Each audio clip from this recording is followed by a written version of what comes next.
Hello বন্ধুরা, কেমন আছো সবাই?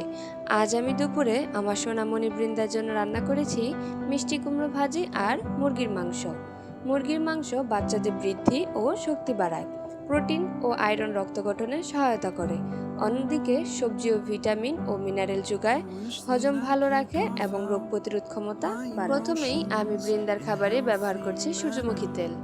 আমি বৃন্দার খাবারে সবসময় সূর্যমুখী তেলটা ব্যবহার করি। এতে ভিটামিন ই ও হেলদি ফ্যাট আছে, যা বাচ্চার মস্তিষ্ক ও ত্বকের জন্য খুবই উপকারী। হজমে সহায়ক এবং হালকা হওয়ায় বাচ্চার খাবারে উপযোগী। তারপর 2 টুকরো মিষ্টি কুমড়ো কেটে নিয়েছি। এগুলোকে হালকা আমি ভেজে নেব। আমি সবসময় ওর খাবারে একটা না একটা সবজি রাখি, কারণ সবজি বাচ্চাদের হজম ভালো রাখে এবং ভিটামিন মিনারেল যোগায়। ভাজা হতে হতে অন্য পাশে আমি মুরগির মাংসটাকে মেখে নেব। উপকরণ হিসেবে নিলাম ছোট একটা আলুটাকে আমি 2 টুকরো করে কেটে নিয়েছি। সামান্য পেঁয়াজ কুচি, একটু আদা রসুন বাটা, কাঁচা জিরা বাটা, সামান্য হলুদ আর ধনিয়া গুঁড়া, সামান্য আস্তা জিরা আর 1 চিমটি লবণ। আর মুরগির মাংস হিসেবে নিয়েছি মুরগির রানটাকে। সব কিছু একসাথে এখন মেখে নেব। মাংসটাকে আমি ভালোভাবে মেখে নিয়েছি।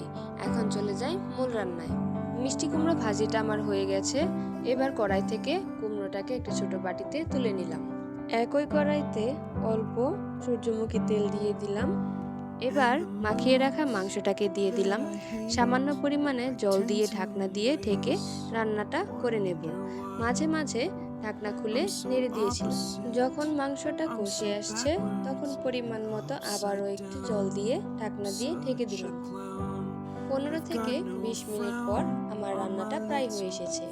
সবশেষে আমি সামান্য গরম মশলা বাটা দিয়ে রান্নাটা শেষ করলাম।